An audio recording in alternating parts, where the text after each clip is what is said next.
तो अब बात अल्डिहाइड्स एंड कीटोन्स की होगी, ठीक है। तो देखिए, जनरल स्ट्रक्चर अल्डिहाइड का होता है RCHO और कीटोन का होता है RCOR। मतलब अल्डिहाइड और कीटोन में केवल H और R का डिफरेंस है, ठीक है। आगे देखते हैं।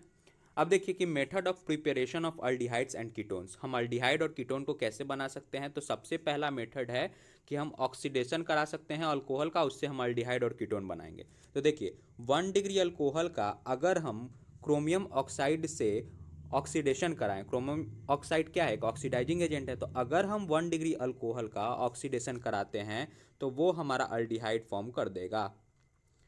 पॉइंट नंबर 2 कि अगर हम 2 डिग्री अल्कोहल का ऑक्सीडेशन कराए तो वो हमारा कीटोन फॉर्म करेगा। इसमें ध्यान क्या देना है कि जब हम 1 डिग्री अल्कोहल का ऑक्सीडेशन कराए तो एक कार्बन हम एक हाइड्रोजन हम इस कार्बन से उड़ा दिए और दूसरा इस ऑक्सीजन एटम से उड़ा दिए। सेम वही कहानी यहाँ भी, एक हाइड्रोजन इस कार्बन से और एक हाइड्रोजन इस ऑक्सीजन से उड़ा देना है, बाकी लिख देना है। मतलब oxidation of 1 degree alcohol will give aldehyde और 2 डिग्री का ऑक्सीडेशन देगा हमारा कीटोन देगा, ठीक है। आगे बढ़ते हैं।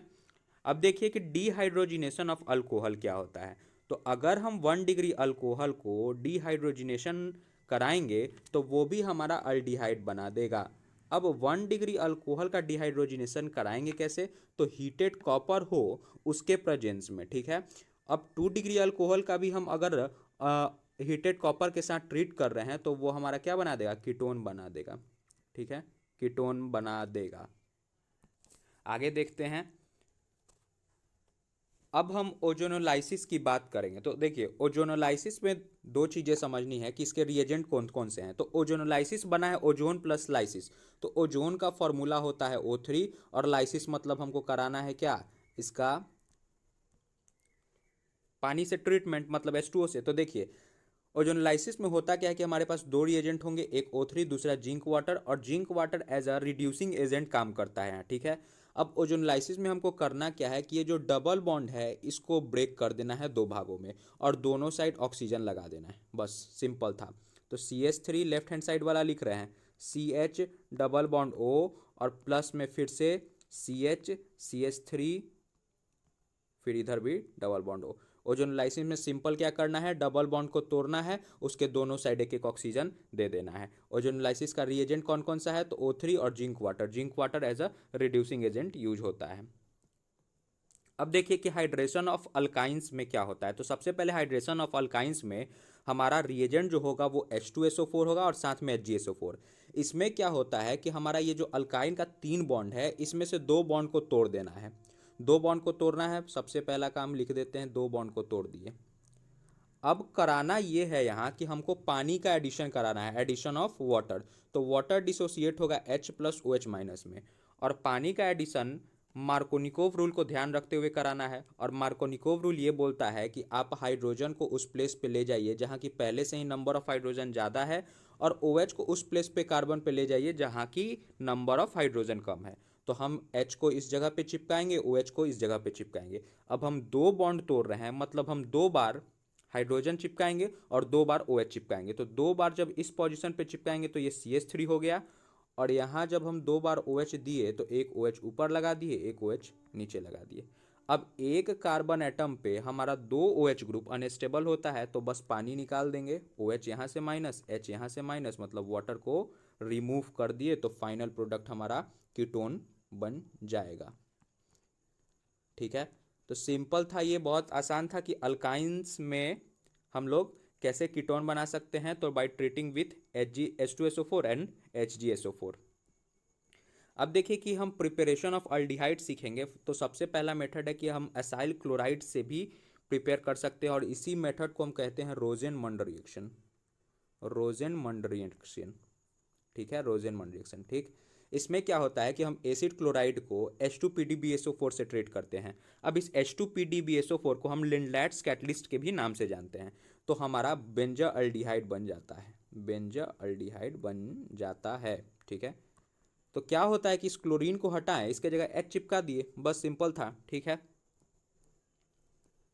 अगला देखिए कि स्टेपेन रिएक्शन क्या है। तो जब हम नाइट्राइल्स को SnCl2 और साथ में HCl से ट्रीट करते हैं तो हमारा इमाइंस फॉर्म होता है, RCH डबल बॉन्ड NH, ठीक है, इसको हम इमाइंस बोलते हैं।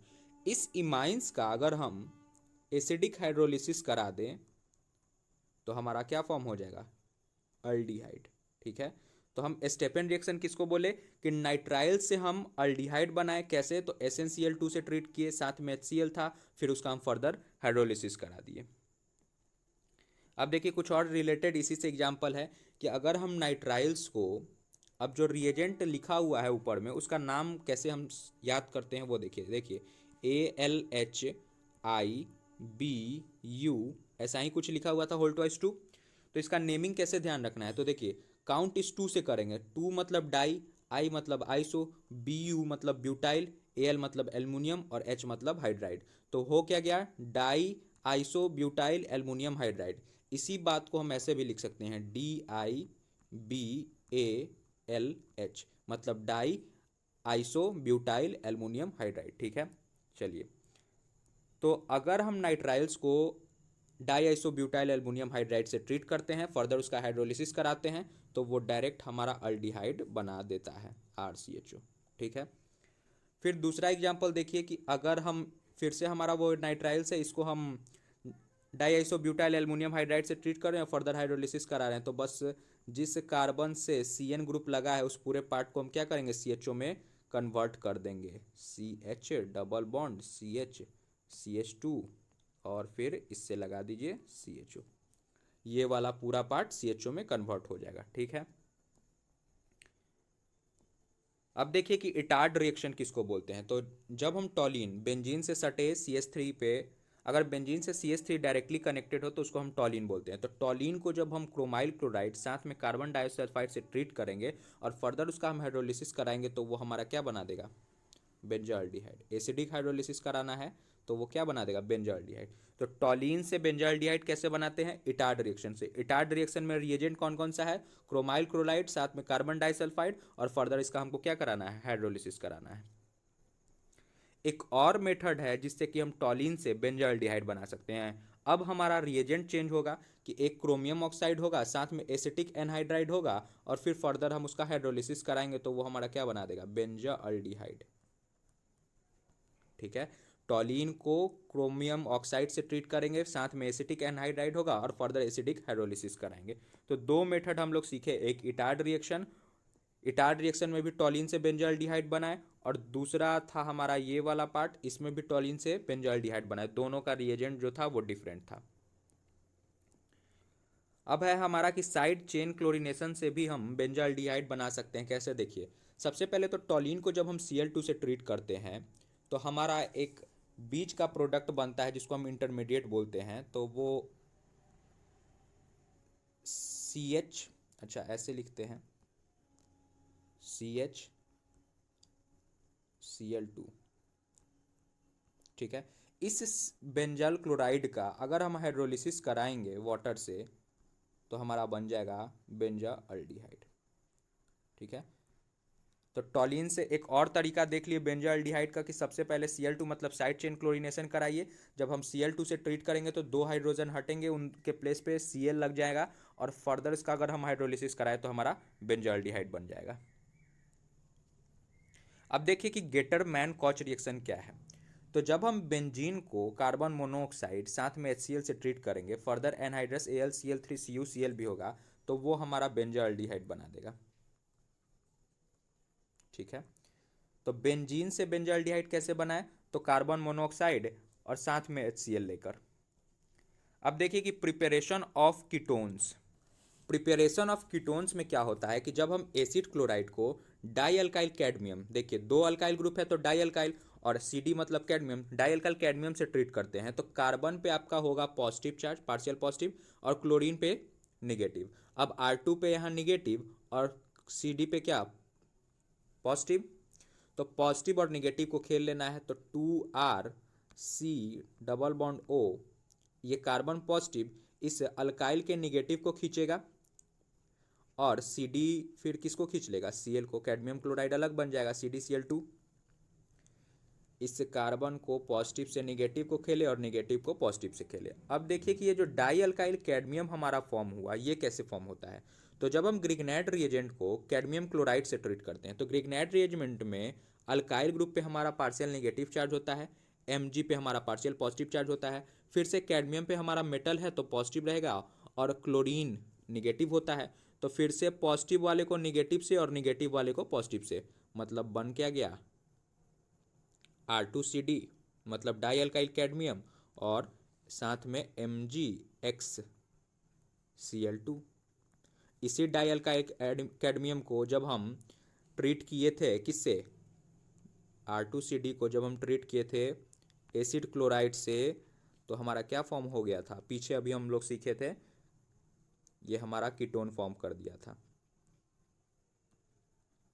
ये हमारा कीटोन फॉर्म हो गया था, यही तो अभी पीछे देखे थे, कीटोन फॉर्म हो गया था। ठीक है,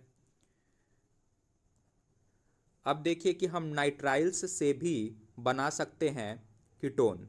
नाइट्राइल से भी हम कीटोन बना सकते हैं, कैसे, तो R पे फिर से निगेटिव, Mg पे पॉजिटिव।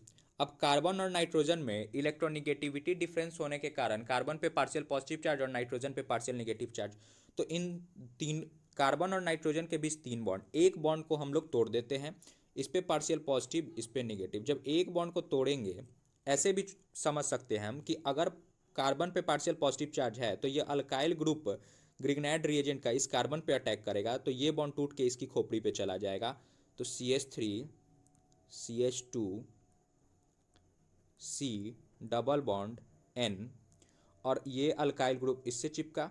अब ये माइनस को ये MgBr वाला पार्ट काउंटर करेगा, प्लस वाला पार्ट है। अगले स्टेप में हम इसको वाटर से ट्रीट करेंगे तो हमारा क्या बन जाएगा, CH3 CH2 C double bond O, ये NMgBr वाला पार्ट पूरा O में कन्वर्ट हो गया, और R। ठीक है, इस R की जगह अगर हम अराइल ग्रुप भी ले ले जैसे C6H5 तो भी कोई बात नहीं, सेम मेथड हमारा रहेगा। ठीक है, अब फ्रिडल क्राफ्ट एसाइलेशन है कि जब हम बेंजीन को एसिड क्लोराइड से ट्रीट करेंगे in presence of anhydrous AlCl3 तो हमारा क्या फॉर्म होगा, तो बस इस क्लोरीन को हटाना है, बाकी पूरे पार्ट को बेंजीन से चिपका देना है। अब ऐसा होता क्यों है, क्योंकि AlCl3 का अगर आप इलेक्ट्रॉनिक कन्फिग्रेशन लिखेंगे तो एल्युमिनियम पे केवल और केवल 6 इलेक्ट्रॉन होते हैं, मतलब इसको 2 इलेक्ट्रॉन और चाहिए अपने ऑक्टेट को कंप्लीट करने के लिए, तो वो अपने पास क्लोरीन को बुला लेगा AlCl4, फिर ये जो क्लोरीन और कार्बन के बीच का जो बॉन्ड था ये इसकी खोपड़ी पे चला जाएगा, इसके दोनों इलेक्ट्रॉन कार्बन की खोपड़ी पे शिफ्ट हो जाएंगे, और फिर ये एज ए न्यूक्लियोफाइल इस बेंजीन पे अटैक करके अपना प्रोडक्ट फॉर्म कर देगा। ठीक है, यही था। तो अब न्यूक्लियोफिलिक सब्स्टिट्यूशन रिएक्शन है, तो देखिए न्यूक्लियोफिलिक सब्स्टिट्यूशन रिएक्शन में क्या होता है कि हम अल्डिहाइड और कीटोन की बात कर रहे हैं, तो अल्डिहाइड का RCOH होता है, और कीटोन को अगर इसी H की जगह हम R से रिप्लेस कर दे तो कीटोन फॉर्म हो जाता है। तो मेन बात सीखना क्या है कि कार्बन और ऑक्सीजन में कार्बन पे पार्शियल पॉजिटिव चार्ज होता है और ऑक्सीजन पे पार्शियल नेगेटिव चार्ज। ऐसा इसलिए क्योंकि कार्बन का इलेक्ट्रोनिगेटिविटी कम होता है और ऑक्सीजन का इलेक्ट्रोनिगेटिविटी ज़्यादा होता है। जब कोई एक न्यूक्लियोफाइल इस कार्बन पे अटैक करेगा तो ये पाई बॉन्ड टूटकर ऑक्सीजन की खोपड़ी पे चला जाएगा। अब कार्बन पे ही क्यों अटैक करेगा, because carbon will act as a electrophilic centre, तो कार्बन के पास पार्शियल पॉजिटिव चार्ज है तो it will behave as a electrophilic centre, और जो न्यूक्लियोफाइल होता है वो लोन पेयर कैरी करता है या तो फिर वो निगेटिव चार्ज कैरी करता है, तो वो पॉजिटिव चार्ज मतलब इलेक्ट्रोफाइल की तरफ जाएगा, तो इसी कारण ये इस पे अटैक करेगा और ये पाई बॉन्ड टूट के ऊपर शिफ्ट हो जाएगा। तो देखते हैं आगे होता क्या है इस प्रोसेस में। तो देखिए, अगर हम अल्डिहाइड ले या फिर कीटोन ले, दोनों के लिए सेम बात कर रहे हैं। अगर कोई एक न्यूक्लियोफाइल अटैक करेगा तो वो इलेक्ट्रोफिलिक सेंटर पे अटैक करेगा, मतलब कार्बन पे अटैक करेगा, और कार्बन और ऑक्सीजन के बीच जो दो बॉन्ड है उसमें से एक सिग्मा बॉन्ड है, एक पाई बॉन्ड है, तो पाई बॉन्ड का इलेक्ट्रॉन ऑक्सीजन की खोपड़ी पे शिफ्ट हो जाएगा, मतलब हमारे पास बनेगा क्या, RCO-, और ये न्यूक्लियोफाइल आके चिपक गया कार्बन के साथ और फिर H हो गया। अगले स्टेप में हमारे पास एसिड का H+ आएगा, और ये एसिड का H+ इस ऑक्सीजन के माइनस को काउंटर करके हमारा ये फाइनल प्रोडक्ट बना देगा।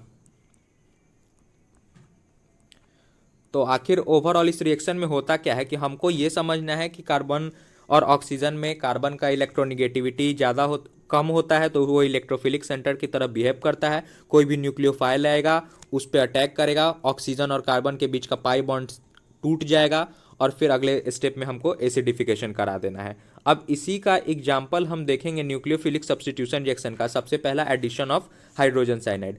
अब एडिशन ऑफ हाइड्रोजन साइनाइड में हमको दो रिएजेंट याद रखना है, एक सोडियम साइनाइड और दूसरा HCl। मतलब दूसरा हम कोई एक एसिड ले सकते हैं, अब एसिड HCl भी हो सकता है, H2SO4 भी हो सकता है। तो होता क्या है इस प्रोसेस में, तो देखिए अगर हम अल्डिहाइड ले या फिर कीटोन ले, उसको अगर हम NaCN से ट्रीट करते हैं तो Na पे पॉजिटिव चार्ज और Cn वाले पार्ट पे निगेटिव चार्ज, मतलब ये Cn वाला part as a nucleophile behave करेगा और वो कार्बन के इलेक्ट्रोफिलिक सेंटर पे जाकर अटैक करेगा। अब ये कार्बन के इलेक्ट्रोफिलिक सेंटर पे जैसे ही अटैक करेगा, ये पाई बॉन्ड टूट के ऑक्सीजन की खोपड़ी पे चला जाएगा। तो हमारा बनता क्या है, RCO- और Cn यहाँ पे आ गया और फिर H पहले से था। ये सेम बात हम कीटोन के लिए भी करेंगे। अब इस O- को Na पॉजिटिव काउंटर करेगा, फिर अगले स्टेप में हम HCl लेके आएंगे। अब HCl लाने का फायदा ये होगा कि हमारे पास H प्लस और Cl माइनस में HCl डिसोसिएट होगा, तो इस H प्लस को काउंटर करेगा ये O माइनस।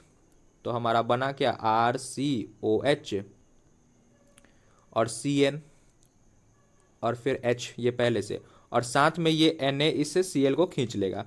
अब देखिए कि एक ही कार्बन पे हमारा Cn भी लगा, OH भी लगा, तो इसको हम बोलते हैं साइनोहाइड्राइन। ठीक है, तो पहले स्टेप में क्या हुआ, जब NaCN आया तो Cn हमारा एज अ न्यूक्लियोफाइल इस कार्बन पे अटैक किया, ये पाई बॉन्ड टूट के ऊपर शिफ्ट हुआ। अगले स्टेप में हम इसका एसिडिफिकेशन कराएं तो हमारा प्रोडक्ट साइनोहाइड्राइन बन गया।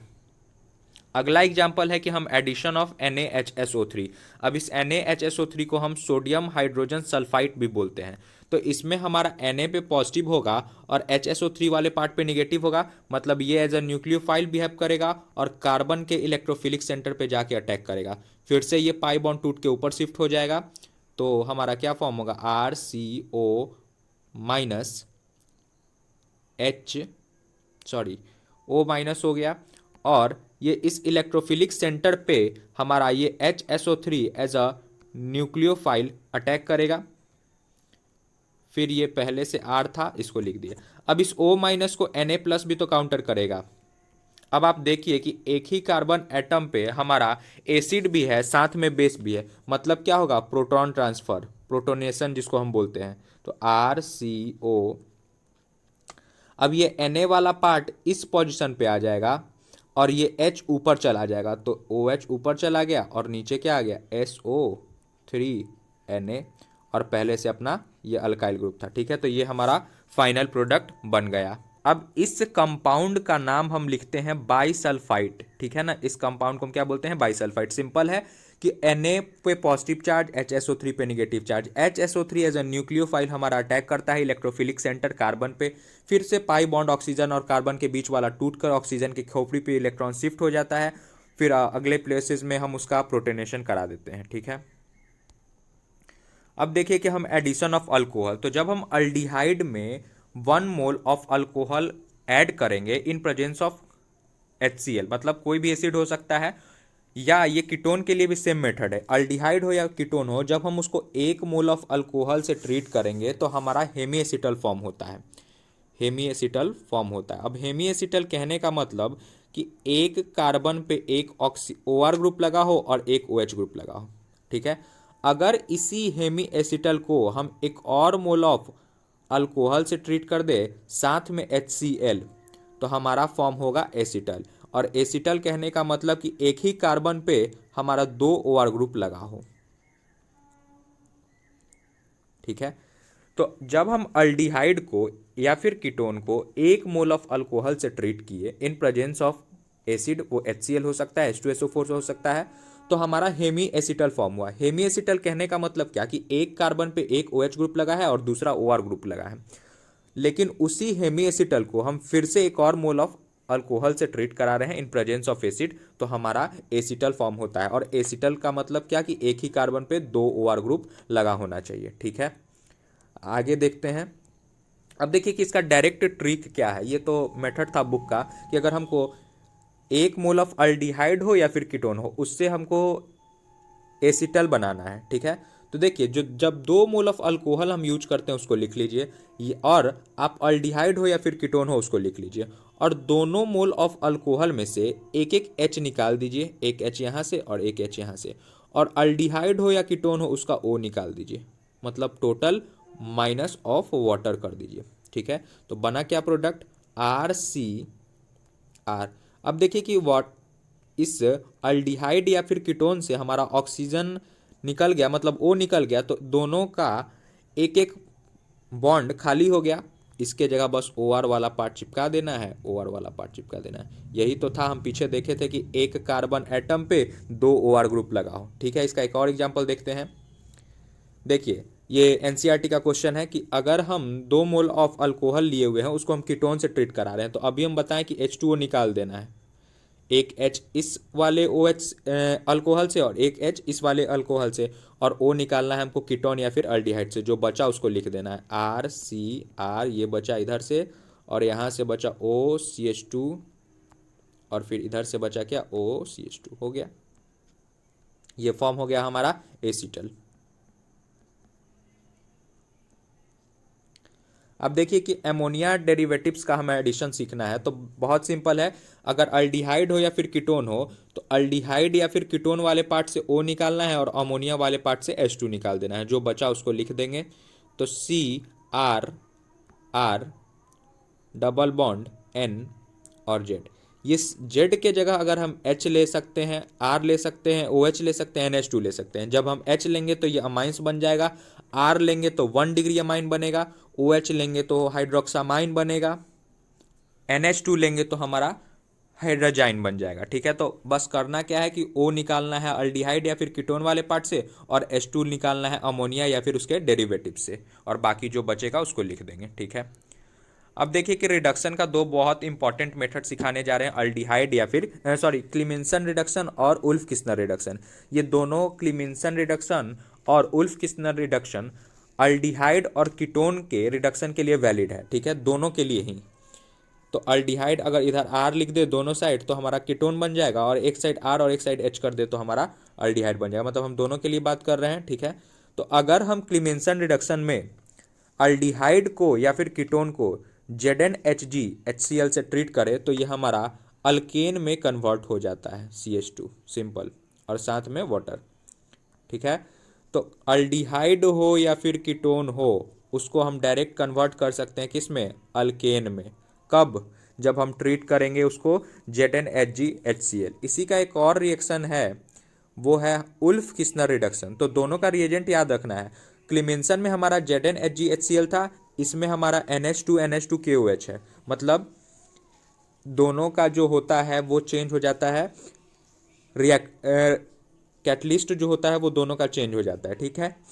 अब दोनों में प्रोडक्ट सेम होता है, रिएक्टेंट भी लगभग सेम ही होता है, तो इसमें क्या प्रोडक्ट बनेगा, CH2, डायरेक्ट हमारा अल्केन फॉर्म हो जाएगा, ठीक है।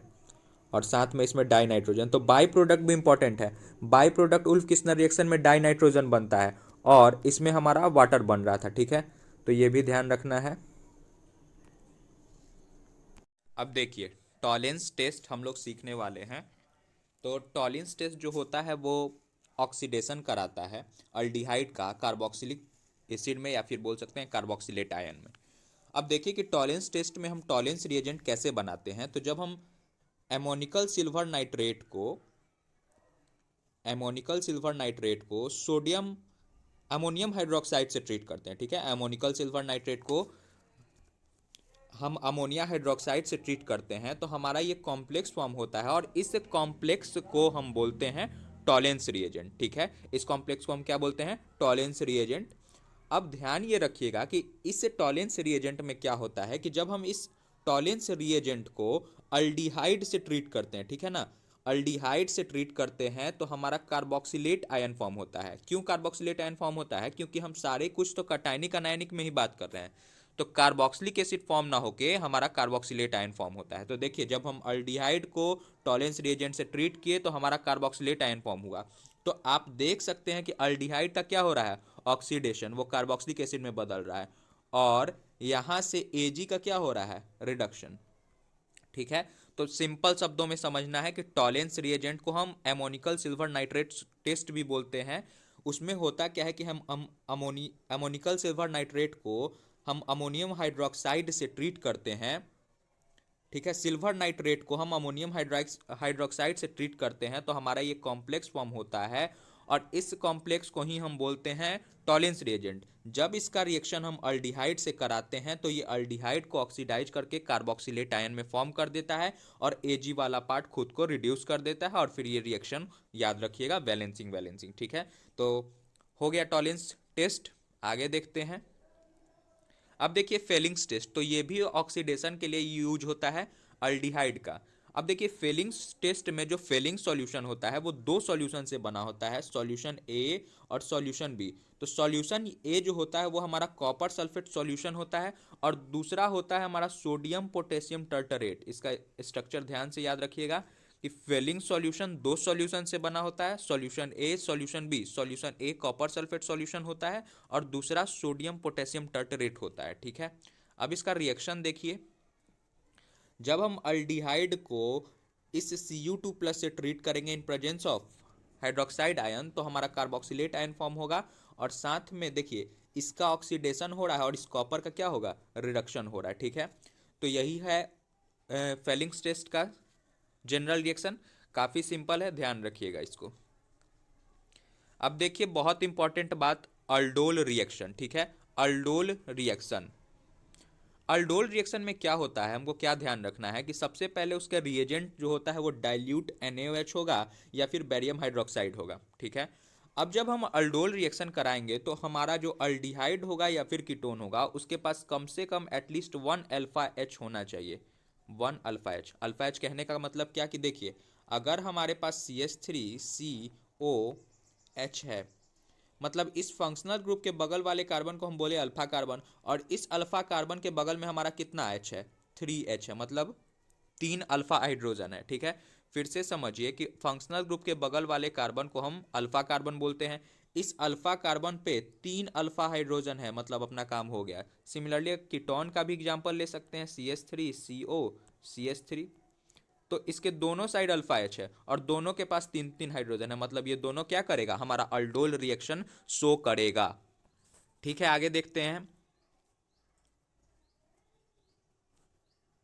अब देखिए हम एग्जाम्पल देख रहे हैं, तो जब कभी भी हम अल्डोल रिएक्शन कराएंगे तो हमको 2 मोल ऑफ अल्डिहाइड होना चाहिए या फिर 2 मोल ऑफ कीटोन होना चाहिए, और उसको हम डाइल्यूट NaOH से ट्रीट कर रहे होंगे या फिर बेरियम हाइड्रोक्साइड से ट्रीट कर रहे होंगे। तो देखिए इसका हम डायरेक्ट ट्रिक बताते हैं लिखने का आंसर। अगर हमारे पास 2 मोल ऑफ अल्डिहाइड है, 2 मोल ऑफ अल्डिहाइड है, तो हमको करना क्या है कि किसी एक मोल ऑफ अल्डिहाइड के कार्बोनिल कार्बन पे जाइए। कार्बोनिल कार्बन इस कार्बन को बोलते हैं, और उस कार्बन और ऑक्सीजन वाले बॉन्ड को तोड़ दीजिए। पाई बॉन्ड जो होता है उसको तोड़ दीजिए। जब तोड़े तो कुछ ऐसा दिखेगा क्या, CH3CO, और इस H को अपन नीचे लिख दे रहे हैं। अब देखिए कि ऑक्सीजन और कार्बन का एक एक वैलेंसी खाली हो गया। ऑक्सीजन और कार्बन का एक एक वैलेंसी खाली हो गया। क्यों खाली हुआ कि अभी जस्ट हम लोगों ने पाई बॉन्ड को तोड़ दिया, तो खाली हो गया। तो इसकी वैलेंसी को फुलफिल करने के लिए हम जो दूसरे मोल ऑफ अल्डिहाइड लिए हुए हैं वहां से H इस ऑक्सीजन को दे देंगे, तो H दे दिए। अब बच गया ये पूरा पार्ट, तो CH2COH हो गया। कितना सिंपल था। हम क्या किए कि हम 2 मोल ऑफ अल्डिहाइड लिए, अगर हमको अल्डोल रिएक्शन कराना है तो in presence of dilute NaOH। हम क्या किए कि 1 मोल ऑफ अल्डिहाइड के पास गए, उसके कार्बोनिल कार्बन के पास गए, और कार्बन और ऑक्सीजन का जो बॉन्ड था उसमें पाई बॉन्ड वाले बॉन्ड को तोड़ दिए। जैसे ही पाई बॉन्ड वाले बॉन्ड को तोड़े तो हमको पता चला कि ऑक्सीजन का एक वैलेंसी खाली और कार्बन का एक वैलेंसी खाली। फिर हम तुरंत दूसरे मोल ऑफ अल्डिहाइड के पास गए, वहां से एक H इस ऑक्सीजन को दे दिए और बाकी पूरा बचा पार्ट को हम कार्बन से चिपका दिए। ये हमारा बन गया अल्डोल रिएक्शन। अगर कोई व्यक्ति बोलता है कि इसको आप हीट कर दो, हीट कर दो मतलब क्या, पानी निकाल दो। अब पानी निकालने के लिए हमको उस कार्बन के पास जाना पड़ेगा जहां कि पहले से ही OH लगा है, तो वहां से OH निकाल देंगे, CH3CH, OH निकल गया यहाँ से, और उसके बगल वाले कार्बन से हम H निकाल देंगे। ठीक है, बगल वाले कार्बन से हम H निकाल दिए और बच क्या गया CHO। ठीक है। तो जिस कार्बन से OH निकाले उसके बगल वाले कार्बन से H निकाल दिए तो हमारा क्या बच जाएगा, ये बच जाएगा। तो ये जो प्रोडक्ट फॉर्म हुआ इसी को हम बोलते हैं aldol reaction, aldol condensation, aldol condensation. ठीक है। तो अल्डोल रिएक्शन में हम हीटिंग नहीं कराए थे, हम अल्डोल कंडेंसेशन में हीटिंग कराए। जब हीटिंग कराए तो हम क्या बोले कि जिस कार्बन पे OH लगा है वहां से OH हटा दीजिए, उसके बगल वाले कार्बन से आप H हटा दीजिए, बगल वाले कार्बन इस साइड से। ठीक है।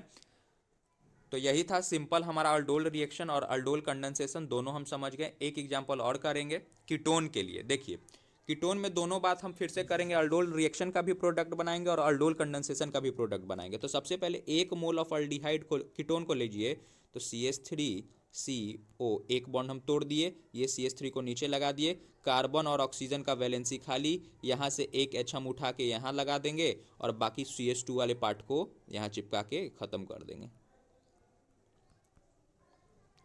फर्दर इसको हम हीट कर दे तो हमारा अल्डोल कंडेंसेशन प्रोडक्ट बन जाएगा। हीट करने का मतलब क्या कि इस OH पे से हमको OH निकालना है यहाँ से और यहाँ से H निकाल देना है।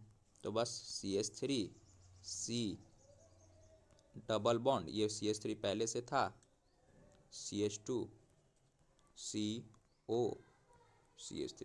अब देखिए अभी तक हम जितनी भी बातें सीख रहे थे यहाँ हम ये देख रहे थे कि हमारा सेम मोल अल्डिहाइड का था या फिर सेम मोल कीटोन का था। तो इसी को हम बोलते हैं सेल्फ अल्डोल कंडेंसेशन या फिर सेल्फ अल्डोल रिएक्शन। जब सेम मोल ऑफ अल्डिहाइड और सेम मोल ऑफ कीटोन एक दूसरे से रिएक्ट करे, मतलब दोनों मोल सेम हो, तो वैसे केस में हम बोलते हैं सेल्फ अल्डोल कंडेंसेशन। ठीक है। अब इसका कुछ और एग्जांपल देखते हैं। देखिए अब हम डायरेक्ट प्रोडक्ट लिख रहे हैं अल्डोल कंडेंसेशन का, क्योंकि हमको हीट भी करना है। तो 2 मोल ऑफ अल्डिहाइड है, कोई दिक्कत नहीं है, CH3COH, और यहां से आप इस CH3 को ऐसे लिख दीजिए HCOH। क्या करना है आपको कि डायरेक्ट प्रोडक्ट लिखना है अल्डोल कंडेंसेशन के लिए। तो यहाँ से O हटाइए और यहाँ से H2 हटाइए, मतलब टोटल पानी निकाल दीजिए। अब पानी जब आप निकालिएगा तो CH3CH, इस डबल बॉन्ड को हम फिर से लिखेंगे और बचा ये पार्ट पूरा चिपका दीजिए। आ गया आंसर अपना। ट्रिक से डायरेक्ट हम समझ गए कितने आसानी से कि हमको क्या करना है, टोटल पानी निकालना है। तो कार्बोनिल कार्बन पे से आप ऑक्सीजन को हटाइए और इस अल्फा कार्बन पे से 2 H को हटा दीजिए, मतलब ओवरऑल हम वाटर का माइनस कराएं, जो बचा उसको हम लिख दिए, तो हमारा प्रोडक्ट फॉर्म हो गया। ठीक है। तो ये था अल्डोल रिएक्शन, वो भी सेल्फ की बात कर रहे थे क्योंकि दोनों मोल अल्डिहाइड हो या कीटोन हो दोनों सेम हो रहा था। अब हम क्रॉस की बात करते हैं। ठीक है। तो क्रॉस में भी अपना कहानी बिल्कुल सेम रहेगा, जो हम ट्रिक बताए हैं उसी से हम आंसर सॉल्व करेंगे। तो देखिए CH3COH है, अल्डिहाइड है, तो फिर से इसके एक बॉन्ड को तोड़ दीजिए कार्बन और ऑक्सीजन वाले को, तो एक एक वैलेंसी खाली। अब देखिए इस फंक्शनल ग्रुप मतलब अल्डिहाइड के बगल वाले कार्बन को अल्फा H बोलते हैं, अल्फा कार्बन बोलते हैं, और उसके एक H को आपको देना है इस ऑक्सीजन को, तो हम दे दिए। अब इसके पास CH बच गया तो CH लिख दिए, इससे एक CH3 कनेक्टेड है तो CH3 लिख दिए, और फिर क्या लिख दिए, COH। फर्दर इसको अगर हम हीट करते हैं तो हीट वाला प्रोसेस अगले चैप्टर अगले पेज पे लिखते हैं। एक बार ध्यान से देखते हैं पीछे वाले पेज को कि यहाँ से OH माइनस कर देंगे, यहाँ से OH माइनस करेंगे और इस पोजीशन से H माइनस करेंगे, तो हमारा बनेगा क्या, CH3CH। देखिए CH3CH डबल बॉन्ड CH है ना, और क्या बनेगा, CH3COH।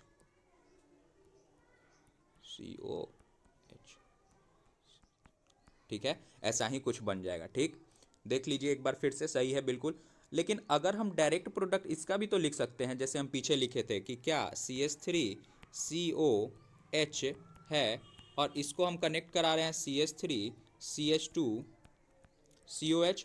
हम डायरेक्ट अल्डोल कंडेंसेशन का प्रोडक्ट बोल रहे हैं लिखने के लिए, तो बहुत सिंपल है। यहाँ से ऑक्सीजन को माइनस कराइए, यहाँ से H2 को माइनस कराइए, लिख दीजिए प्रोडक्ट CH3 कार्बोनिल कार्बन से और यहाँ अल्फा कार्बन से, CH3CH डबल बॉन्ड CH3COH हो गया, सिंपल। तो ये फॉर्म हो गया हमारा अल्डोल रिएक्शन। ठीक है, अल्डोल कंडेंसेशन का प्रोडक्ट। अब देखिए कि कैनिजारो रिएक्शन क्या है। तो कैनिजारो रिएक्शन में हमारा जो रिएजेंट होगा वो कंसंट्रेटेड KOH होगा या फिर कंसंट्रेटेड NaOH होगा, और उसको फर्दर हम हीट करेंगे। अब अल्डोल रिएक्शन में हमको अल्फा एच की जरूरत थी, यहाँ पे हमको अल्फा एच की जरूरत नहीं है। अल्फा एच किसमें नहीं होगा, तो देखिए ये कार्बोनिल कार्बन है, इसके बगल में तो कोई कार्बन ही नहीं है, तो कार्बोनिल कार्बन के बगल वाले कार्बन को हम अल्फा कार्बन बोलते हैं, तो अल्फा कार्बन तो है ही नहीं, तो अल्फा हाइड्रोजन होगा ही नहीं, तो इसमें अल्फा हाइड्रोजन नहीं है, मतलब ये हमारा क्या करेगा, कैनिजारो रिएक्शन देगा। अब देखिए कि कैनिजारो रिएक्शन में क्या होता है कि जब हम 2 मोल ऑफ अल्डिहाइड लेते हैं, उसको कंसंट्रेटेड KOH से ट्रीट कराते हैं, फर्दर हीट भी कराते हैं, तो हमारा 1 मोल रिड्यूस होकर अल्कोहल बना देता है और दूसरा मोल हमारा कार्बोक्सिलिक एसिड साल्ट ऑक्सीडाइज होकर बनाता है। ठीक है, क्या होता है कि 1 मोल को हम जब 1 मोल ऑफ अल्डिहाइड से हमारा क्या बन जाता है, अल्कोहल, वो भी रिडक्शन करके, और दूसरे मोल ऑफ अल्डिहाइड से हमारा क्या बन जाता है, कार्बोक्सिलिक एसिड साल्ट, और ये क्या होता है, ऑक्सीडेशन करके। ठीक है, तो ये था हमारा कैनिजारो रिएक्शन। कैनिजारो रिएक्शन में हमको अल्फा एच की जरूरत नहीं होती है, अल्फा एच होगा तो कैनिजारो रिएक्शन नहीं होगा। रिएजेंट कॉन्सेंट्रेटेड KOH होता है, साथ में उसको हम हीट करते हैं।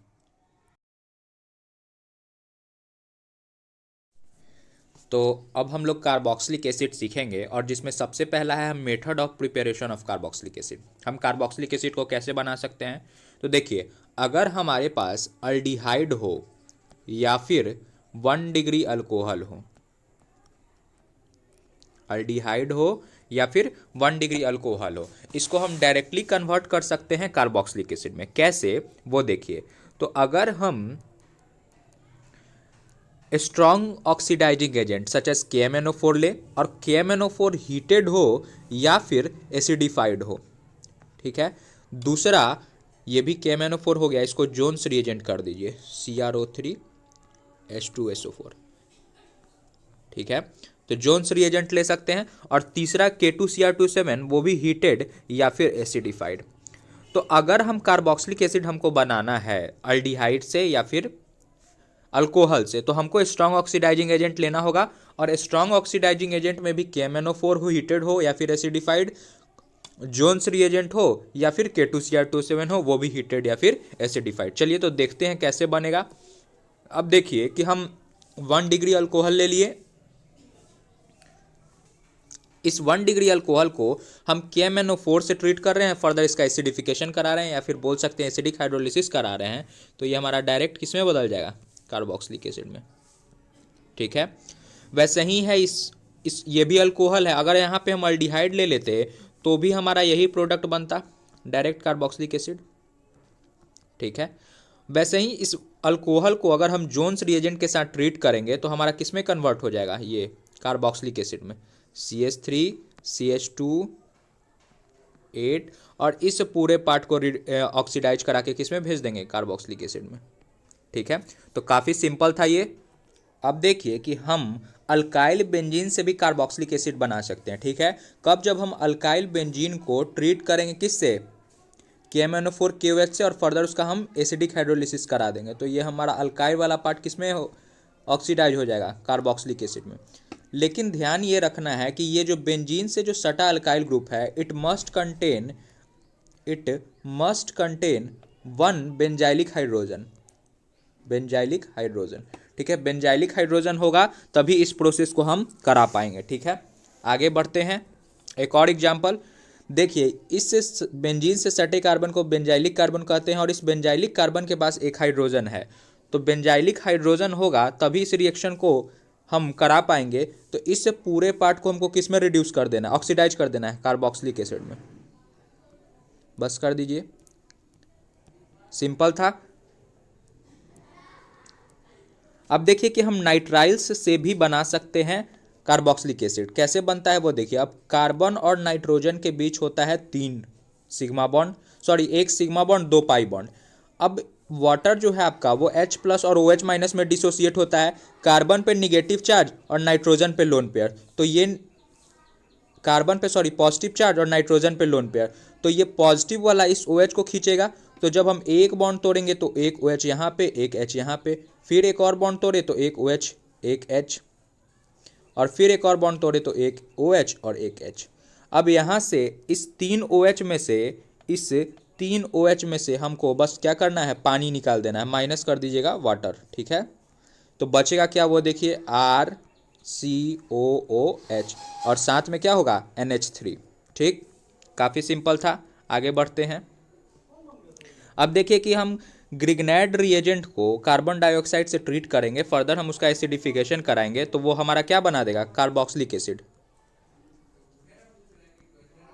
ठीक है, अगर इसी का हम मैकेनिज्म देखना चाहते हैं तो वो भी काफ़ी सिंपल है। देखिए RMgX को CO2 से हम ट्रीट कर रहे हैं तो अल्काइल पे निगेटिव चार्ज पार्शियल, Mg पे पार्शियल पॉजिटिव चार्ज, ये अल्काइल इस कार्बन पे अटैक करेगा, ये पाई बॉन्ड का इलेक्ट्रॉन ऊपर शिफ्ट होगा तो हमारा क्या बनेगा RCOO माइनस MgX प्लस। ये माइनस को MgX काउंटर कर देगा पॉजिटिव वाला। अगले स्टेप में हम इसका एसिडिफिकेशन करा देंगे तो ये कार्बोक्सिलिक एसिड बन जाएगा। सिंपल था। ठीक है, तो मैकेनिज्म भी काफ़ी इजी है। अब एसिड डेरिवेटिव्स से भी हम बना सकते हैं कार्बोक्सिलिक एसिड। देखिए अगर हम एसिड डेरिवेटिव्स को वाटर से ट्रीट करते हैं, वाटर से, तो पहले कार्बन पे आप पॉजिटिव ले लीजिए पार्शियल पॉजिटिव चार्ज और इस G को पार्शियल नेगेटिव चार्ज दे दीजिए। अब आपका वाटर H प्लस और OH माइनस में डिसोसिएट होता है। ठीक है, तो इस कार्बन का पॉजिटिव इस OH के निगेटिव को खींचेगा और ये H का पॉजिटिव इस G के निगेटिव को खींचेगा तो हमारा बन क्या गया RCOOH। ठीक है, अब इस G के पोजीशन पे हमारा क्या क्या हो सकता है, क्लोरीन हो सकता है, दूसरा हमारा NH2 हो सकता है, तीसरा हमारा OCOR जिसको अगर हम यहाँ पे लगा दे तो हमारा एसिटिक एनाइड्राइड बनाएगा, अगर क्लोरीन लगाएं तो अमाइड बनाए एसिड क्लोराइड बनाएगा और NH2 लगाएं तो अमाइड बनाएगा। अगर हम इसके एग्जाम्पल करके देखें तो कैसे होगा वो देखिए। मान लेते हैं RCO, इस G के जगह हम Cl ले लिए, इसको फिर से हम H3O पॉजिटिव से ट्रीट कर रहे हैं या फिर वाटर ले रहे हैं तो बस H प्लस OH माइनस, इस कार्बन को OH दे दीजिए और इस Cl को H दे दीजिए, हो गया, निकल जाएगा बाहर। वैसे ही अगर हम अमाइड की भी बात कर ले NH2 से तो फिर से हमारा वही H3O positive H plus OH minus में ब्रेक होगा तो OH माइनस इस कार्बन से चिपक जाएगा और ये NH3 निकल जाएगा तो RCOOH कार्बोक्सिलिक एसिड फॉर्म हो गया। ठीक है, अब देखिए कि हम ईस्टर से भी बना सकते हैं कार्बोक्सिलिक एसिड। कब, जब हम उसका एसिडिक हाइड्रोलिसिस कराएंगे तो फिर से ये H प्लस और OH माइनस में टूटेगा, इस OH को आपको कार्बन को दे देना है और OR को H दे देना है तो बन क्या गया RCOOH और साथ में ROH।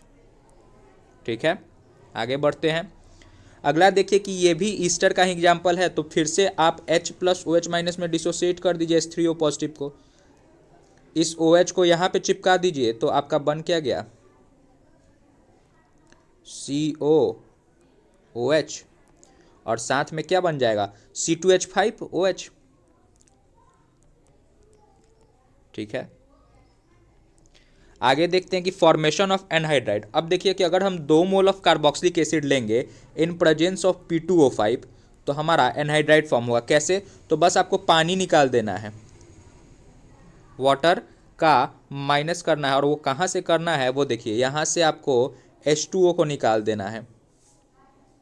जब आप निकाल देंगे तो बच क्या गया CH3C double bond O CO CH3, ये हो गया आपका एनहाइड्राइड का फॉर्मेशन जब 2 मोल ऑफ कार्बोक्सिलिक एसिड लिए इन प्रेजेंस ऑफ P2O5। अब देखिए कि अगर हम कार्बोक्सिलिक एसिड को PCl5 से PCl3 से और SOCl2 से ट्रीट करेंगे तो हमारा क्या फॉर्म होगा, तो सब में एक प्रोडक्ट तो कॉमन होगा RCOCl, यही यहाँ भी बनेगा और यही यहाँ भी बनेगा, लेकिन बाई प्रोडक्ट तीनों का डिफरेंट होगा। जब PCl5 से ट्रीट करेंगे तो POCl3 और साथ में HCl बनेगा और PCl3 से ट्रीट करेंगे तो H3PO3 बनेगा बाई प्रोडक्ट और फिर जब SOCl2 से ट्रीट करेंगे तो SO2 प्लस HCl बन जाएगा। ठीक है, आगे बढ़ते हैं। अब देखिए कि रिएक्शन विथ अमोनिया, जब कार्बोक्सिलिक एसिड को हम अमोनिया से ट्रीट करते हैं तो हमारा एमोनियम एसीटेट फॉर्म होता है CH3COO माइनस NH4 पॉजिटिव। और अगर इसको हम और इस एमोनियम एसीटेट को अगर हम हीट करते हैं तो वाटर का माइनस कर देना है तो अमाइड फॉर्म हो जाएगा CH3CO NH2। ठीक है, तो बहुत सिंपल है। अगर कोई NH3 से डायरेक्ट हीटिंग प्रोसेस में बताए मतलब तो हमको डायरेक्ट ये प्रोडक्ट देना है, लेकिन अगर NH3 से पहले स्टेप में ये पूछे तो ये इंटरमीडिएट फॉर्म होता है, हमको ये बता देना है। आगे देखिए कि अगर हम कार्बोक्सिलिक एसिड को NH3 से भी ट्रीट कर रहे हैं और साथ में उसका हीटिंग भी करा रहे हैं, मतलब वो डायरेक्ट क्या फॉर्म करेगा, अमाइड फॉर्म करेगा, CONH2। लेकिन अगर केवल और केवल हम NH3 से ही ट्रीट करते हैं तो हमारा क्या फॉर्म होगा, बीच का ammonium acetate, COO minus NH4 positive. ठीक है, ये ध्यान रखिएगा।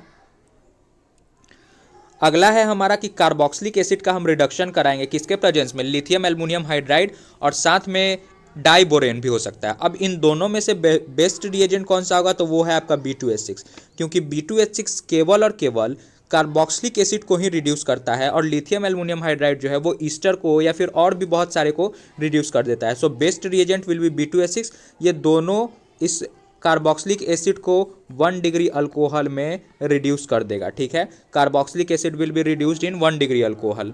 अब देखिए कि कार्बोक्सिलिक एसिड हो या फिर उसका मेटल साल्ट हो, उसको अगर हम सोडा लाइम से ट्रीट कर रहे हैं तो वो डायरेक्ट हमारा क्या बना देगा, अल्केन बना देगा। ठीक है, कार्बोक्सिलिक एसिड हो या फिर उसका साल्ट हो, कार्बोक्सिलिक एसिड साल्ट, उसको अगर हम सोडा लाइम से ट्रीट करेंगे तो वो हमारा अल्केन में कन्वर्ट हो जाएगा। अब देखिए हेल हॉलार्ड जेलेंसी रिएक्शन क्या है कि जब हम कार्बोक्सिलिक एसिड को रेड फॉस्फोरस के साथ ट्रीट करते हैं, रेड फॉस्फोरस के साथ in presence of X2 treat करते हैं और साथ में पानी भी लेना है, वाटर, तो हमारा क्या होता है कि इस अल्फा कार्बन से एक अल्फा हाइड्रोजन निकाल के उस पोजीशन पे आपको X लगा देना है and that X can be chlorine और ब्रोमीन। ठीक है, ये X क्या होगा, क्लोरीन या फिर ब्रोमीन। मतलब सिंपल है कि फंक्शनल ग्रुप कार्बोक्सिलिक एसिड है, उसके बगल वाले कार्बन को अल्फा कार्बन बोलते हैं, उस अल्फा कार्बन से आपको H हटाना है, उसके जगह पे X लगा देना है। ठीक है, अब देखिए कि नाइट्रेशन क्या होता है। तो नाइट्रेशन, अब हम कार्बोक्सिलिक एसिड का जब नाइट्रेशन कराएंगे तो कंसंट्रेटेड HNO3 के प्रेजेंस में, साथ में कंसंट्रेटेड H2SO4। अब जो कार्बोक्सिलिक एसिड है वो -M ग्रुप का है, -M ग्रुप का, तो कार्बोक्सिलिक एसिड -M ग्रुप को सपोर्ट करता है, -M ग्रुप का है मतलब ये मेटा डायरेक्टिंग ग्रुप है, इसीलिए हमारा जो NO2 होगा वो मेटा पोजीशन पे लग जाएगा। ठीक है, कार्बोक्सिलिक एसिड -M ग्रुप का था और वो मेटा फेब्रिक ग्रुप है, इसीलिए हम नाइट्रेशन में मेटा पोजीशन पे लगा दिए। सिमिलरली Br, अगर हम ब्रोमिनेशन की भी बात करें कार्बोक्सिलिक एसिड की, तो फिर से वही कॉन्सेप्ट है कि कार्बोक्सिलिक एसिड हमारा -M ग्रुप का है और ये सपोर्ट किसको करता है, मेटा को, मेटा फेब्रिक ग्रुप है ये। तो फिर से यहाँ पे Br लगा दीजिए, हो गया, ये आपका कार्बोक्सिलिक एसिड था। आज हम लोग अमाइंस को इस एक वीडियो में ख़त्म करने वाले हैं। बोर्ड पॉइंट ऑफ व्यू से ये वीडियो बहुत इंपॉर्टेंट है, तो चलिए शुरू करते हैं। देखिए जनरल फार्मूला अमाइंस का NH3 होता है। ठीक है, अमाइंस को हम NH3 से लिखते हैं। अगर इस अमाइंस के NH3 में से एक H को हटा के उसके जगह एक अल्काइल ग्रुप लगा दे तो उसको हम 1 डिग्री अमाइंस बोलते हैं। 1 डिग्री को ही हम प्राइमरी भी बोलते हैं, तो प्राइमरी अमाइंस या फिर 1 डिग्री अमाइंस। RNH2 को हम 1 डिग्री अमाइंस बोलते हैं। अगर हम NH3 में से 2 H को निकाल के उसके जगह 2 अल्काइल ग्रुप लगा दे तो हम 2 डिग्री अमाइंस बोलते हैं, और 2 डिग्री अमाइंस को ही हम सेकेंडरी अमाइंस भी बोलते हैं। और इस NH3 में से हम तीनों H को निकाल दे और उसके जगह 3 अल्काइल ग्रुप लगा दे तो इसको हम 3 डिग्री अमाइंस बोलते हैं। ठीक है, या फिर टर्सरी अमाइंस।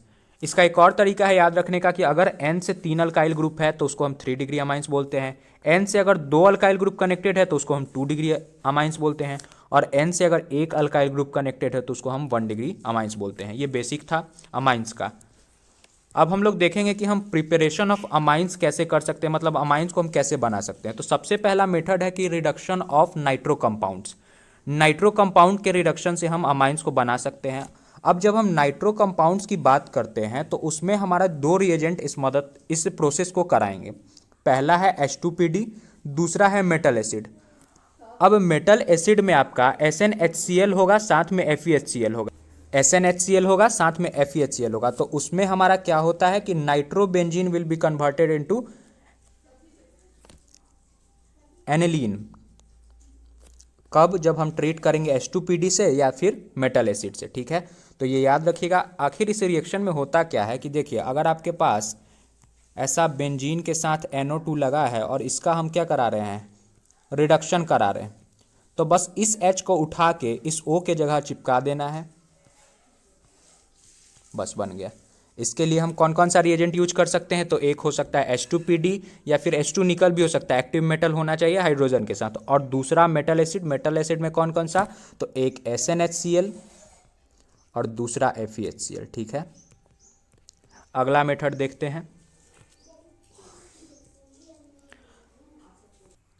अब देखिए, एमोनोलाइसिस ऑफ अल्काइल हैलाइड क्या होता है कि जब हम NH3 मतलब हम अमाइंस को अगर अल्काइल हैलाइड से ट्रीट करते हैं तो क्या होता है। देखिए, नाइट्रोजन का लोन पेयर इस अल्काइल ग्रुप पे अटैक करेगा, ये X निकल जाएगा तो क्या बनेगा, देखिए RnH2 पे पॉजिटिव, और ये X जो निकला यहाँ से वो यहाँ से एक H निकाल लेगा। एक H जब निकाल लेगा तो हमारे पास बचेगा क्या, ये 3 होगा ना, RnH2 बन जाएगा। क्या हुआ कि नाइट्रोजन का लोन पेयर इस अल्काइल ग्रुप पे अटैक किया, यहाँ से X निकला तो ये कैसा हो गया, RnH3 था, X निकल गया और ये H एक X को निकाल लिया, मतलब ये 1 डिग्री अमाइन हो गया। इसी चीज को अगर हम डायरेक्ट समझना चाहते हैं तो क्या करना है कि अमाइंस में से एक H निकाल लीजिए, अल्काइल हैलाइड में से एक X निकाल लीजिए, बच क्या गया आपका RnH2। इसको हम क्या बोलते हैं, प्राइमरी अमाइन। तो एमोनोलाइसिस ऑफ अल्काइल हैलाइड में क्या करना है कि सिंपल है, अमाइन से H निकालिए और अल्काइल हैलाइड से X निकाल दीजिए, ठीक है। आगे देखते हैं। अब देखिए थोड़ा सा इसमें और कि अगर हमारे पास NH3 था, उसको हम 1 मोल ऑफ अल्काइल हैलाइड से ट्रीट किए तो हम सिखाएं कि HX को माइनस करिए तो 1 डिग्री अमाइन बन गया। फिर हम एक और मोल ऑफ अल्काइल हैलाइड ले लेते हैं, फिर से HX माइनस कर देते हैं तो RnHR हो गया। फिर से एक और मोल ऑफ अल्काइल हैलाइड ले लीजिए, फिर से HX बाहर कर दीजिए तो R3N बन गया। और एक और मोल ऑफ अल्काइल हैलाइड हम ले सकते हैं, तो जब हम एक और मोल ऑफ अल्काइल हैलाइड लेंगे तो अब मेरे पास N के साथ H नहीं है, अगर होता तो हम HX माइनस कर देते थे, तो अगर नहीं होगा तो R4NX, N पे पॉजिटिव X पे निगेटिव, इसी को बोलते हैं क्वाटरनरी अमोनियम साल्ट।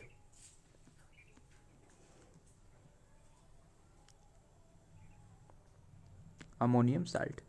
सिंपल बात आपको यह ध्यान रखना है कि अगर हम एमोनोलाइसिस करा रहे हैं किससे, तो अगर हम अमाइंस को अल्काइल हैलाइड से ट्रीट करेंगे तो अमाइंस का एक हाइड्रोजन और अल्काइल हैलाइड का X को माइनस करते जाना है। यही बात हम यहाँ भी दिखाएं कि हमको अल्काइल ग्रुप में से X को, अल्काइल हैलाइड में से X को हटाना है और अमाइंस में से H को हटा देना है, ठीक। अब देखिए, हम रिडक्शन ऑफ नाइट्राइल्स पढ़ रहे हैं, रिडक्शन ऑफ नाइट्राइल्स, ठीक है।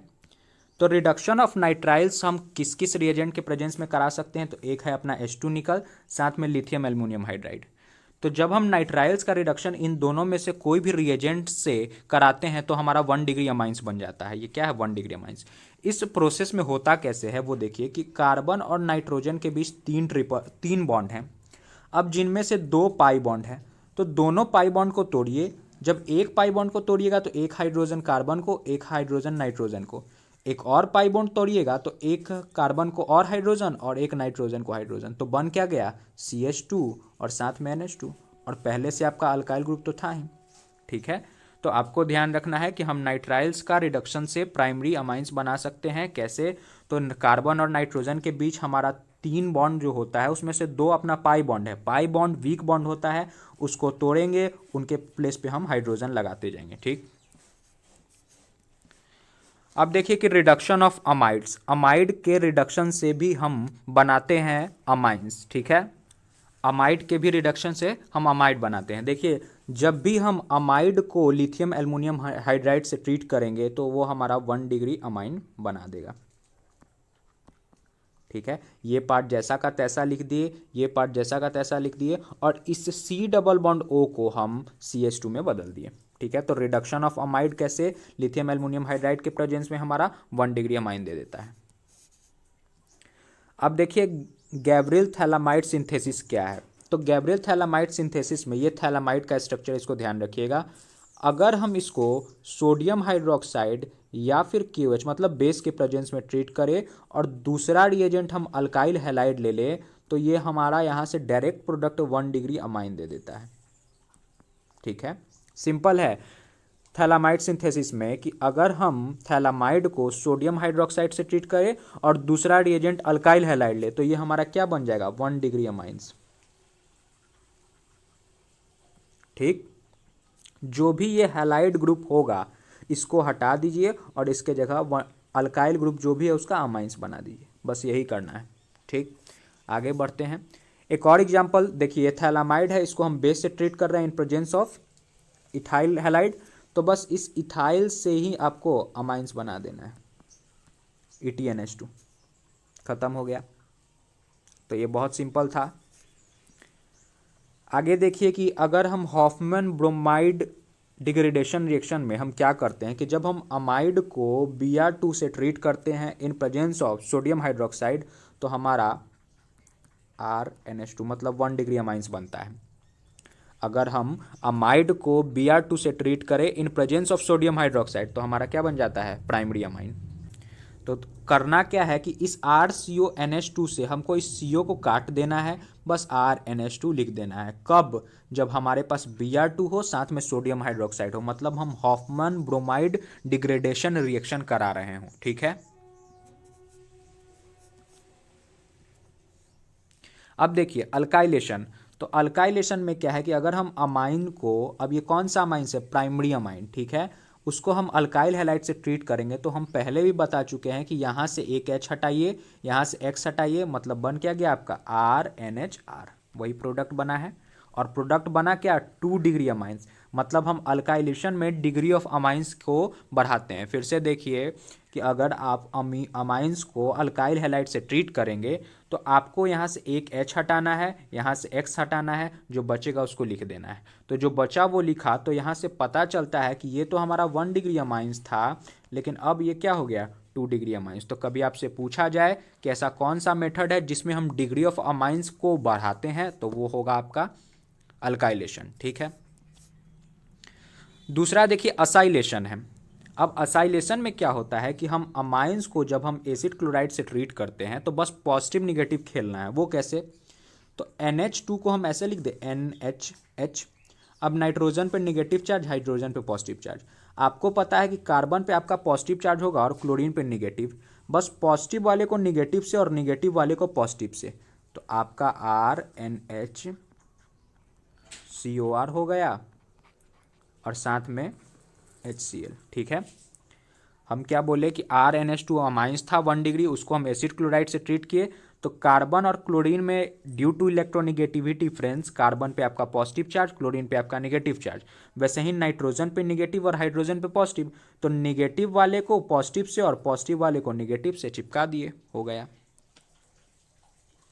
यहाँ भी देखिए ये एनिलीन है, इसको हम सोडियम क्लोराइड, एसिड क्लोराइड से ट्रीट कर रहे हैं, तो वही प्रोडक्ट आपका बन जाएगा NH, एक H को और एक Cl को हटा देना है, COR, सिंपल, खत्म। अब देखिए हम कार्बोलामाइन रिएक्शन पढ़ने जा रहे हैं। ठीक है, तो इसमें हम अगर 1 डिग्री अमाइन को CaCl3 प्लस KOH से ट्रीट करते हैं तो ये हमारा क्या बन जाता है अल्काइल आइसोसाइनाइड। ठीक है, सिंपल है।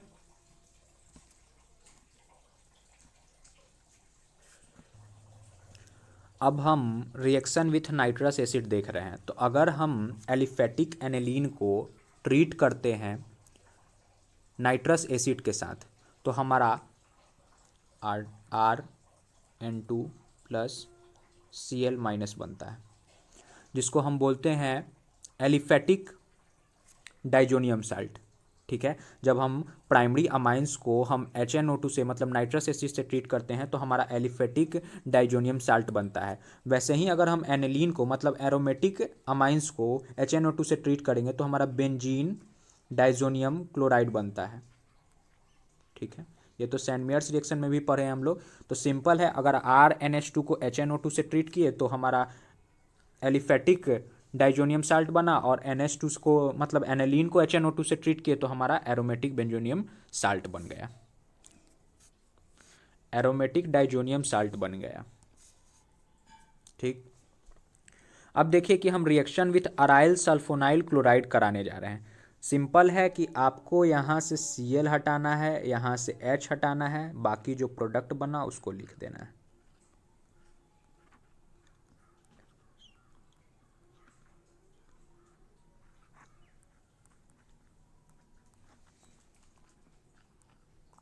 ठीक है, C6H5SO2Cl था, यहाँ से NH2 में से बस एक H को हटाइए, बाकी पूरा पार्ट को आप लिख दीजिए। सिमिलरली 2 डिग्री अमाइंस के लिए हमको फिर से H हटाना है, यहाँ से Cl हटाना है, बाकी पूरा पार्ट को जैसा का तैसा लिख देना है।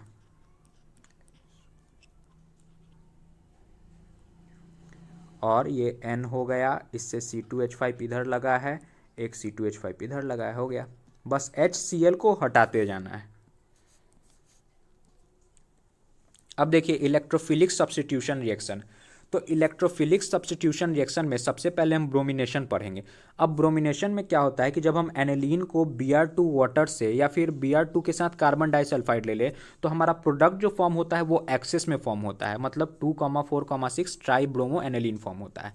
अच्छा, इसमें खूबी क्या है, ऐसा क्यों होता है?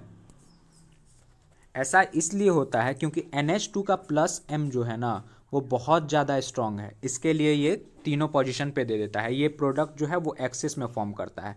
लेकिन अगर हमको मोनोब्रोमिनेशन कराना है, अगर हमको मोनोब्रोमिनेशन कराना है तो इस एनालीन को सबसे पहले हम एसिड क्लोराइड से ट्रीट करेंगे। अब एसिड क्लोराइड से ट्रीट करेंगे तो यहाँ से H, यहाँ से Cl माइनस कीजिए पहले, यहाँ से H, यहाँ से Cl माइनस किए तो NH, और ये हो गया आपका COCH3। ठीक है, इसको फिर आप ट्रीट कीजिए Br2CH2 से। तो क्योंकि ये ज़्यादा बड़ा ग्रुप है इसके लिए ये ऑर्थो पोजीशन पे प्रोडक्ट बनाएगा, NHCOCH3, और फिर आप यहाँ Br लगा दीजिए, फर्दर इसको वाटर से ट्रीट कर दीजिए, आपका बन गया NH2 Br।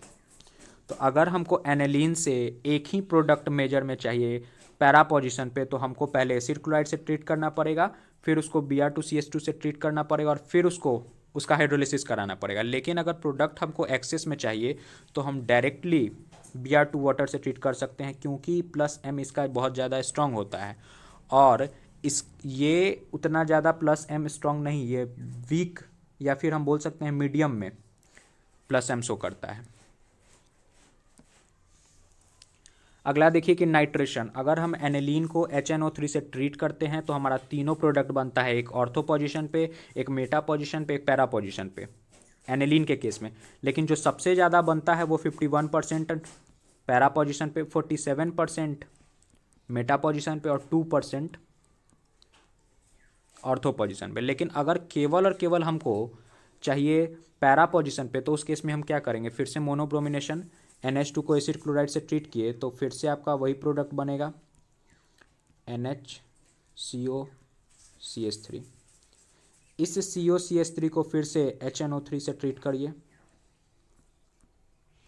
तो आपका प्रोडक्ट बल्कीनेस के कारण ये प्रोडक्ट ऑर्थो पे चला पैरा पे चला जाएगा, और ये पूरा पार्ट NHCOCH3 लगा रह गया। और फिर से इसका हाइड्रोलिसिस कराइए H2O का,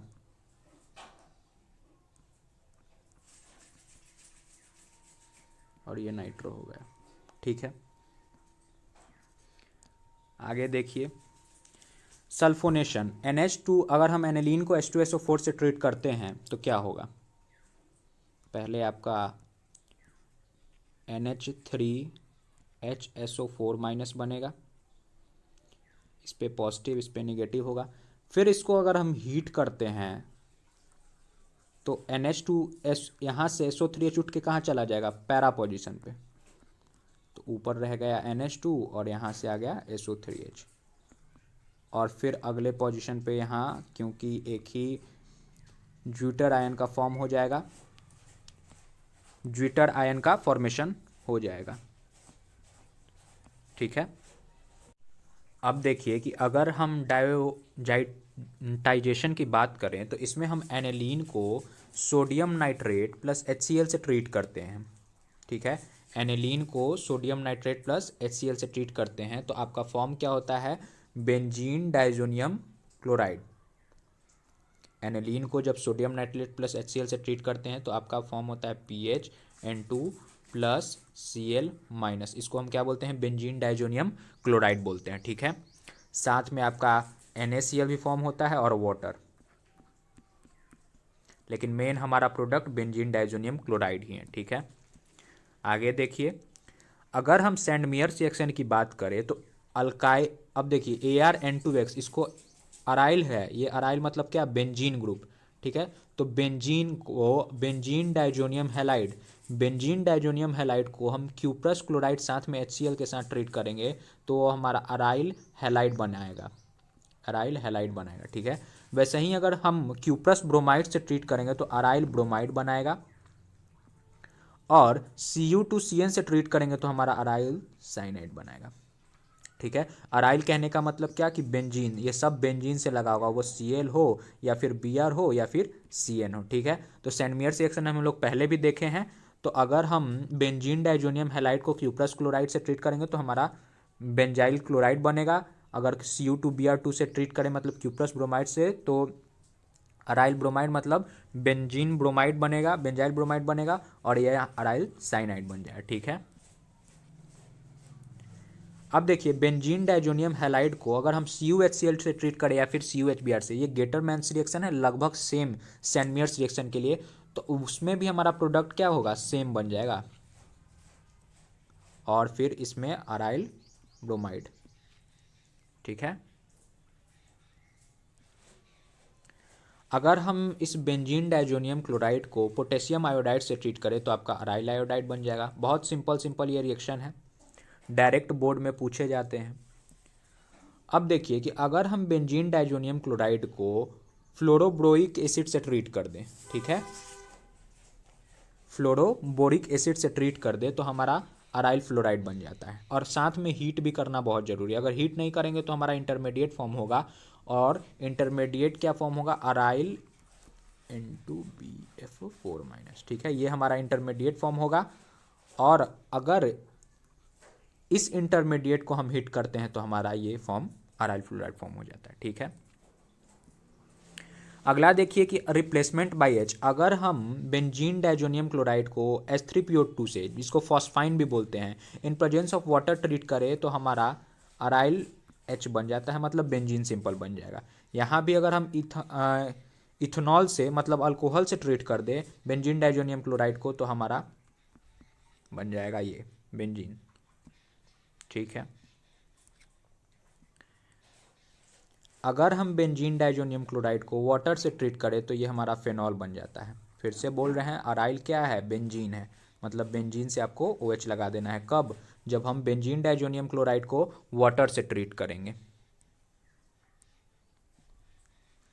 अगर हम बेंजीन डाइजोनियम क्लोराइड को HBF4 से ट्रीट करते हैं मतलब फ्लोरोबोरिक एसिड से, तो अभी पीछे पढ़ाए हैं कि वो आपका कैसा बन जाएगा, N2BF4 माइनस, ये हो गया आपका पॉजिटिव और ये हो गया नेगेटिव। इसको फिर हम सोडियम नाइट्रेट से ट्रीट करते हैं तो हमारा क्या बन जाता है, NO2।